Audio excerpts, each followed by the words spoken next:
لله رب العالمين الحمد لله الذي فرض على المؤمنين الجمعة ليزدادوا إيمانا مع إيمانهم وليصبحوا من الذاكرين والصلاة والسلام على رسول الله نبينا محمد أحسن من ذكر الله قلبا وجسدا وكان ويكون إمام المتقين فصلوات الله عليه وسلامه وعلى آله وصحبه وذرياته وأمته إلى يوم الدين أما بعد فيا أحباب الله وأحباب رسوله صلى الله عليه وسلم أوصي نفسي وإياكم بتقوى الله فقد فاز المتقون فلا تموتن إلا وأنتم مسلمون فقال تعالى مذكرا بذلك يا أيها الذين آمنوا اتقوا الله حق تقاته ولا تموتن إلا وأنتم مسلمون. Hadirin jemaah Jumat rahimani wa rahimakumullah, bersyukur pada Allah Subhanahu wa taala mengawali Jumat di hari ini di antara sekian hamba Allah yang tengah masih berkehidupan sampai detik ini. Kita yang masih diberikan kesempatan oleh Allah untuk beriman sekaligus membuktikan keimanan kita dengan menunaikan salah satu kewajiban yang Allah tetapkan kepada kita, yaitu menunaikan salat Jumat berjamaah. Semoga Jumat kali ini diberkahi oleh Allah dan dijadikan sebagai Jumat terbaik dari sekian Jumat yang telah kita jalani. Hadirin, dari hitungan khatib yang sederhana, seorang muslim baligh yang telah mendapati usia 20 tahun setidaknya telah menunaikan Jumat sebanyak 384 kali selama masa balighnya. Jika ia berusia 30 tahun, setidaknya ia telah menunaikan Jumat sebanyak 864 kali dalam rentang usianya. Jika ia berusia 40 tahun, maka setidaknya ia telah menunaikan Jumat sebanyak 1334 kali selama hidupnya. Demikian seterusnya sampai batas-batas usia kembali kepada Allah Subhanahu wa taala. Pertanyaan besarnya, dari sekian ratus ribu kali Jumat yang ditunaikan itu, apakah setiap muslim yang menunaikan Jumat sudah mengerti tentang hakikat Jumat itu? Sudah paham tentang hikmah Jumat itu? Ataukah Jumat hanya menjadi ibadah formalitas yang datang, dengarkan khutbah, kadang-kadang mengantuk, bahkan ada yang tertidur lantas salat 2 rakaat dan pulang begitu saja? Apakah Jumat itu yang diinginkan saat disyariatkan? Atau ada hikmah lain yang saking pentingnya hikmah ini dijadikan Jumat sebagai pengganti dari ibadah zuhur yang biasa kita tunaikan di hari-hari yang lainnya? Pembahasan Jumat kali ini akan menampilkan hikmah yang dimaksudkan dan mengantarkan kita pada awal mula Jumat disyariatkan. Hadirin rahimani wa rahimakumullah, jauh sebelum masa Islam yang kemudian risalahnya ditugaskan oleh Allah Subhanahu wa taala kepada Rasulullah sallallahu alaihi wasallam untuk ditebarkan, masyarakat Arab pada masa itu yang dikenal dengan jahiliyah sudah memiliki agenda pekanan dalam beraktivitas. Bahkan mereka menamai setiap hari dengan bilangan waktu yang menunjukkan aktivitas mereka yang kelak akan dibagi kepada 4 klasifikasi utama. Pertama, ada golongan yang sibuk dengan berdagang, berbisnis, bertijarah. Mereka dikenal dengan golongan tujar. Ada lagi yang sibuk mengumpulkan lirik-lirik untuk syair, golongan para pujangga yang disebut dengan syair dijamakkan dengan syuara. Ada lagi golongan yang sibuk dengan nuansa spiritual namun dalam kesan yang menyimpang, sibuk dengan jimat-jimat, jampe-jampe, dan memberikan kesan spiritual pada golongan pertama, khususnya jika mereka akan memulai aktivitasnya. Itulah yang disebut dengan para dukun atau dikenal dengan kahin atau kuhan jamaahnya. Ada juga yang memang jasanya seringkali dipakai, digunakan untuk menyakiti atau melawan musuh dengan mantra-mantra atau jimat-jimat atau bahkan magic-magic tertentu. Itulah golongan sahir, tukang sihir, santet, dikenal dengan sahir. 4 golongan ini mereka terbiasa beraktivitas dalam sepekan. Hari pertama mereka beri nama dengan Yaumul Ahad, hari yang pertama. Yang kedua mereka beri nama dengan Yaumul Itsnin, diserap ke dalam bahasa Indonesia menjadi hari Senin, hari yang kedua.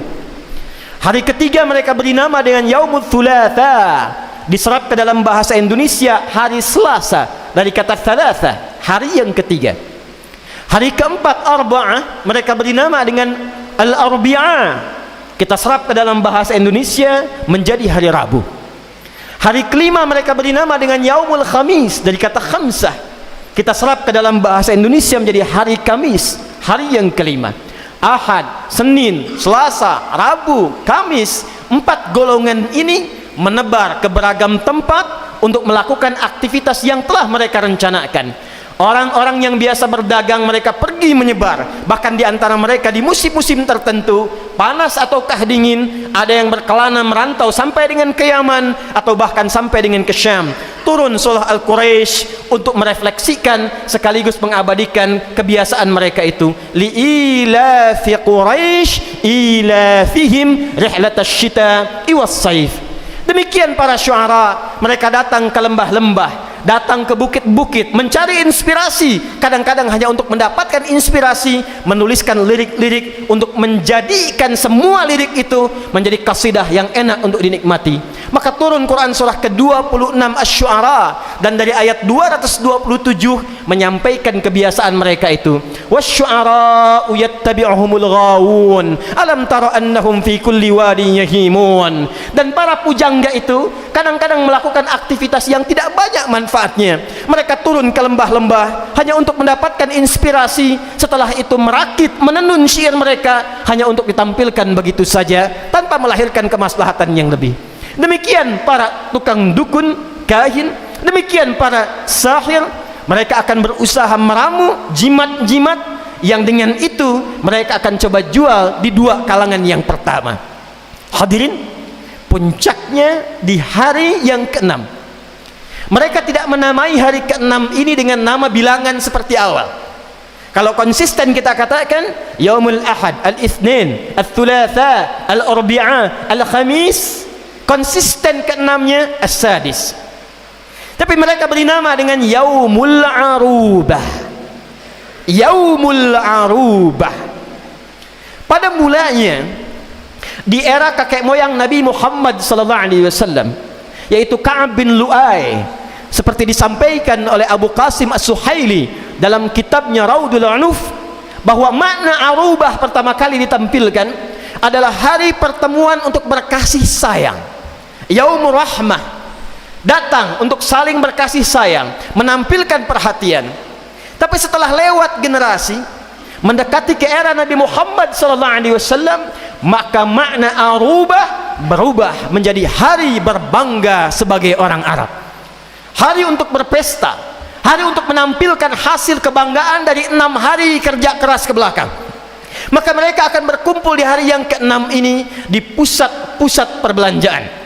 Mereka berkumpul di pusat-pusat pasar, di aswaq yang dikenal dengan Dumatu Jandal, Suku Uqath, dan puncaknya bertemulah mereka di satu tempat dekat dengan Baitullah dikenal dengan Jabal Qubais.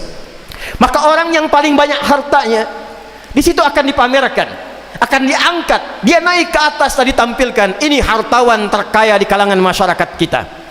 Maka orang yang paling bagus syairnya, dia akan dinilai, dikumpulkan qasidahnya, dituliskan dengan tinta emas, ditempelkan di dinding Ka'bah yang kelak di masa Islam akan dirubah dengan kain kiswah yang berganti dengan tulisan ayat Al-Quran itu. Dulu tulisannya adalah syair-syair jahiliyah dikenal dengan mu'allaqat. Di situ ada Imra'il Qais, di situ ada pujangga-pujangga yang lainnya. Demikian yang dipertandingkan setiap datang kesempatan pekan Yaumul Arubah.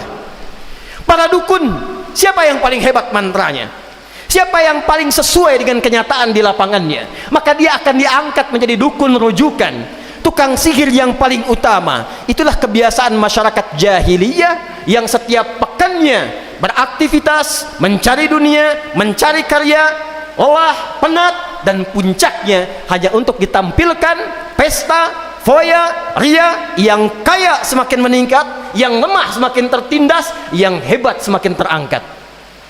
Datanglah Islam membawa risalah pembebasan, membawa risalah kemuliaan, mengangkat derajat manusia dari nilai kegelapan, ketertinggalan pengetahuan, ketertinggalan moral, ketertinggalan nilai-nilai kemanusiaan, maka diangkat, diberikan cahaya dan dinaikkan kepada derajat tertinggi yang tidak pernah ditampilkan oleh nilai kemanusiaan pada masa itu.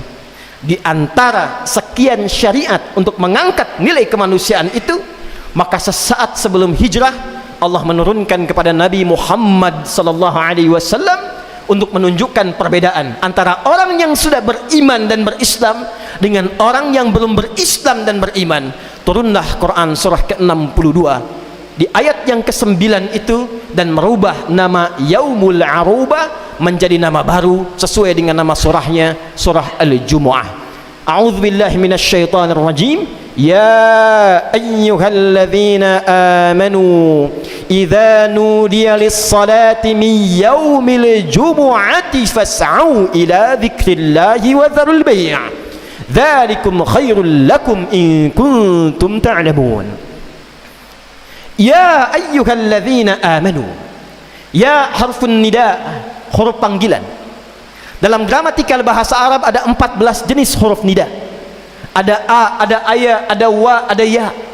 Tapi dalam Quran yang disebutkan hanya satu jenis saja, yaitu ya, disebutkan sebanyak 361 kali. Dalam detil penelitian tentang huruf ya ini, ternyata ya satu-satunya huruf nida yang mewakili semua fungsi 13 yang lainnya.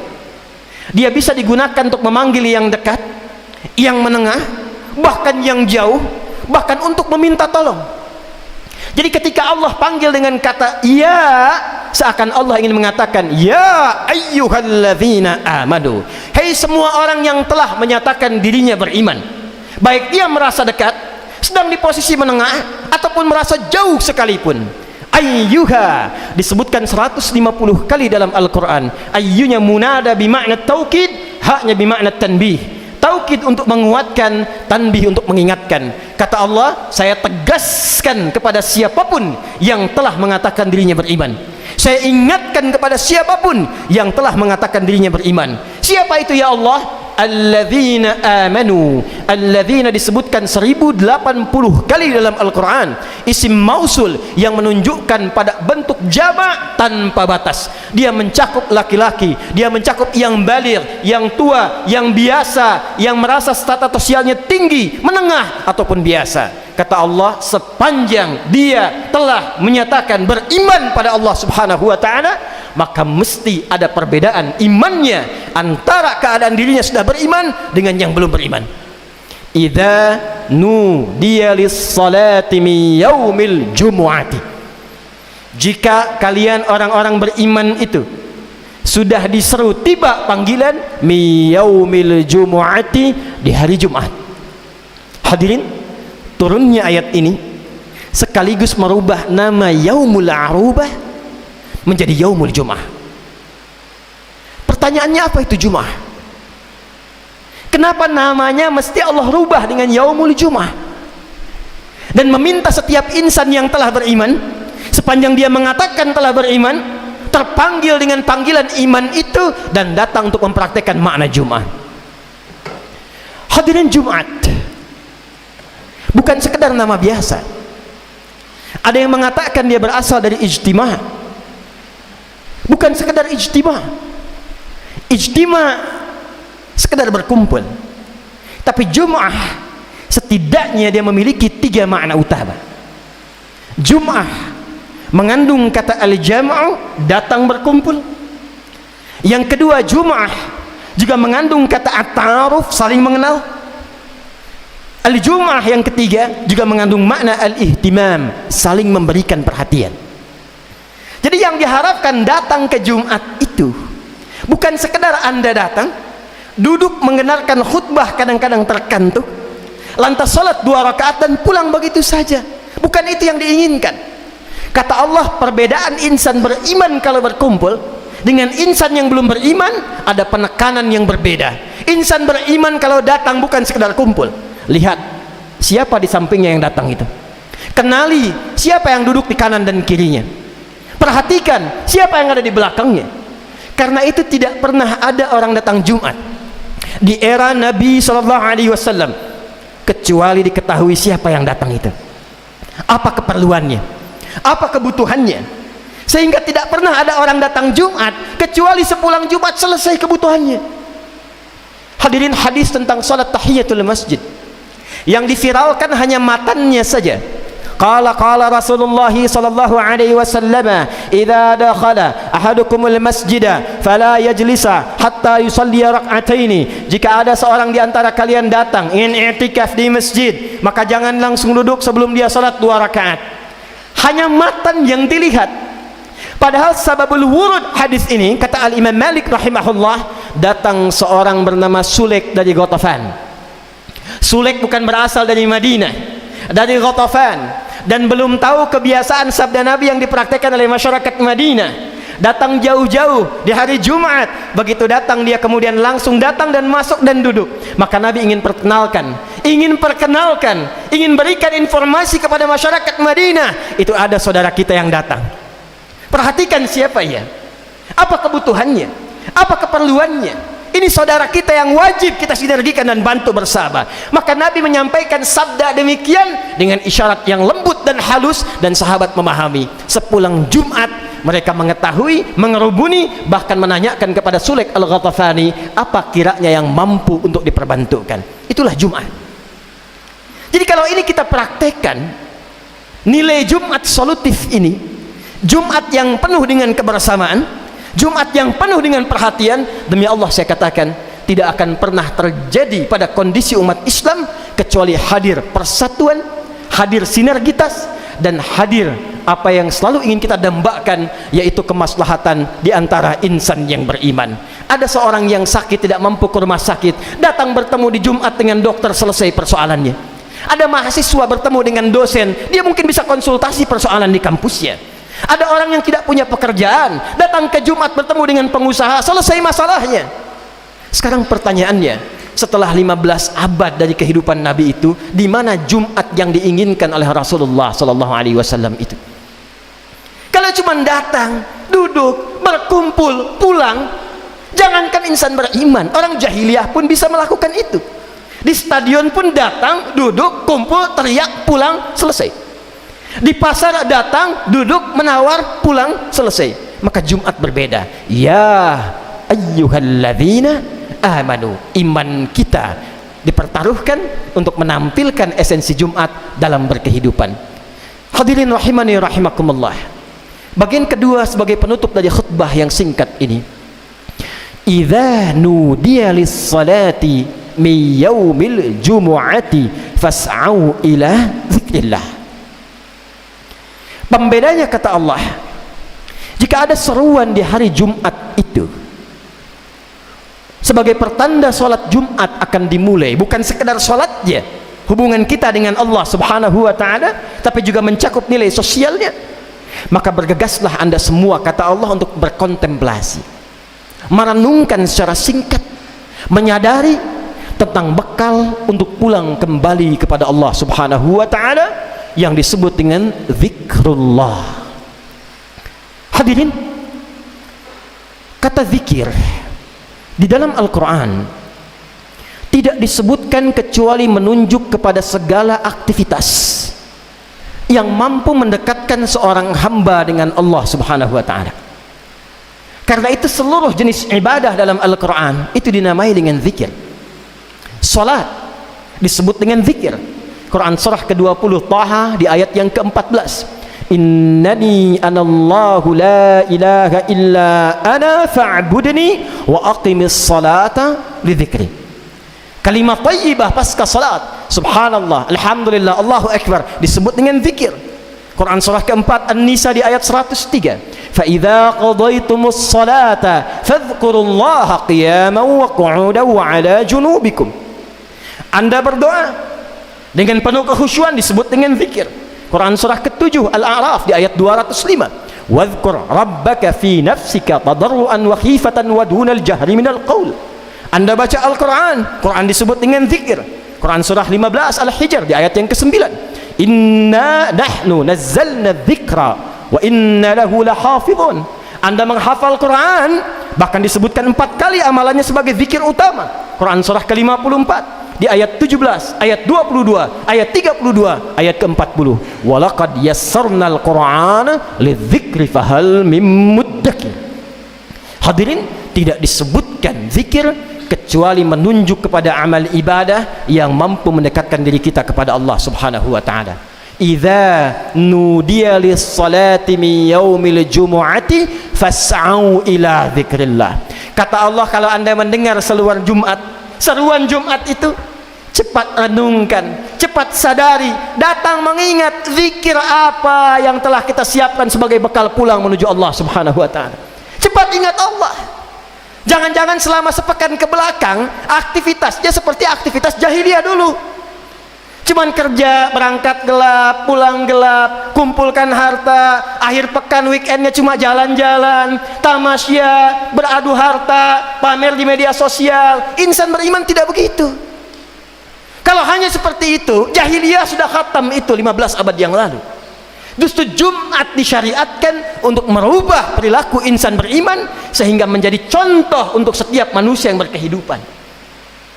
Kalau cuma Anda bekerja berangkat gelap, kumpulkan uang, sajikan lewat fantasi dunia yang mengambang itu, rumah yang megah, kendaraan yang banyak, nikmat untuk liburan, bercanda, bertamasya, update status, peningkatan sosial. Jahiliyah telah melakukan itu jauh sebelumnya. Maka insan beriman, kata Allah, tidak salah kita bekerja, tidak salah kita berikhtiar, tapi niatkan semua itu untuk mencari bekal pulang. Jangan-jangan hidup sekarang sudah 30 tahun, 40 tahun, 50 tahun, tapi untuk sekedar baca Quran pun masih belum mampu. Hadirin, di sana ada anak 3 tahun, 4 tahun, 5 tahun, yang bahkan matanya orang katakan buta, yang khatib katakan ditutup oleh Allah supaya tidak melihat maksiat. Dia sudah hafal Quran bahkan dengan nomor, halaman, posisi dan maknanya. Anda yang sudah 40 tahun, 50 tahun, diberikan kesempatan begitu luas untuk membaca Quran pun masih belum punya waktu. Berapa lama lagi waktu yang dibutuhkan untuk siap mencari bekal pulang kepada Allah Subhanahu wa taala? Maka Jumat Adam diciptakan, Jumat Adam mulai ditugaskan ke muka bumi, Jumat Adam diwafatkan, dan Jumat kehidupan dunia berakhir. Jika bukan dunia meninggalkan kita, boleh jadi kita yang meninggalkan dunia lebih dulu. Maka saat Jumat itulah kita diminta oleh Allah merenung, kalau Anda, saya, kita diwafatkan di Jumat ini, bekal apa yang kiranya akan kita bawa pulang menghadap kepada Allah Subhanahu wa taala. Barakallahu li wa lakum fil Qur'anil azim wa nafa'ani wa iyyakum bima fihi minal ayati wa dzikril hakim wa taqabbala minni wa minkum tilawatahu innahu huwas samii'ul 'alim. Ud'ullaha yastajib lakum jami'an.